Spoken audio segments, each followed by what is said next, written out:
तर गाईस तुम्ही आमच्या पार्ट मध्ये बघितलं असून कसं जायचं होतं आम्हाला ओरिएंट मॉलला ना चुकून आम्ही धरले बदलापूरची बस ना कुठं सोडला आम्हाला या बसनी म्हणून आम्ही आजचा प्लॅन केला ओरिएंट मॉलला जायचा। आज आमचं नशीब किती चांगला की आम्हाला गेल्या गेल्याच बस भेटली बेल नाक्यावर। आजचं वातावरण बघा कसं कडक आहे। मौसम तो ऐसा लग रहा है दिल गार्डन गार्डन हो रहा है। मग अर्ध्या तासानं पोहोचलो आम्ही नावड्याच्या कॉलेज पाशी। मग आला तिकीट वाला ना झटला तिकीट ना उतरलो आम्ही बसच्या खाली। पोहोचलो आम्ही एकदाशी ओरिएंट मॉलची दिसतं की ओरिएंट मॉल। मग आलो चेकिंग करायला आपला घोडा बाई गेला बघा चेकिंग करायला। मग आली माझी चेकिंग ना केली चेकिंग ना शिरून आम्ही आतमध्ये इथं रांगोली बघा कसली भारी काढले। उचलला तिशी एक शर्ट ना गेलो ट्राय करायला ड्रेसिंग रूम मध्ये लय मोठा होत होता कसा आहे ब्लॅक कलरचा। घोडा बाईची बॉडी बघा कसली कडक आहे। अरे घोडा फोटो काढतोय का व्हिडिओ काढतोय काय समज नाही। मग आलो तिशी टॉय शॉप मध्ये कसलं भारी भारी खेळणं होतं बा इथं। अरे गाडी सुसाट पळत तर थांबायचं नाव नाही घे हातान काही गवस नाही गाडी। मग गेलो तिशी परफ्यूम बघायला मस्त थाप थाप थापून घेतला मस्त परफ्यूम। मग आलो तिशी मोबाईल स्टोर मध्ये आयफोन 17 बघायला कसला कडक आहे बघा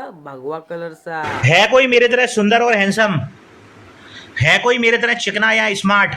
अरे फिरून फिरून मारण्याचा दम लागलेला। मग गेलो आम्ही काहीतरी ऑर्डर करायला मस्त। मग केला आम्ही बिल पे ना घेतला आमचा ऑर्डर टेबल वर ना मारला ताव बर्गर वर। मग अजून जरा इकडे तिकडे हिंडलो बर काय भेटतं का बघून दे अजून चांगलासा। घोडा बाई म्हणा बोलतो व्हीपीआर दाखल कुठे व्हीपीआर दाखल कुठे मला समजून नाही व्हीपीआर म्हणजे काय। नेला याने मला टॉपच्या फ्लेअरवर ना समजला म्हणा व्हीपीआर ना पीव्हीआर बोलतो। तिथे फोटो काढत होता मस्त घोडा बाईला। मग काढलं 5-6 फोटो ना आलो आम्ही खालती पिझ्झा ऑर्डर करायला। त्या बर्गर मध्ये तर काय आमची भूक गेली नव्हती। मग गेलो आम्ही पिझ्झा ऑर्डर करायला मस्त। मग खपोला 5 मिनिटांनी पिझ्झा ना गेलो आम्ही चॉकलेट स्टोर मध्ये घेतली ती चॉकलेट सिरपची बॉटल 60 वाली ना आलो बाहेर। आम्हाला तर माहिती इशी आम्हाला काय बस भेटणार नाही। मग चरलो आम्ही इको मध्ये ना गेलो घरी। गाईज आपला ब्लॉग इथे एंड होत आहे भेटू आपण आपल्या नेक्स्ट ब्लॉग मध्ये।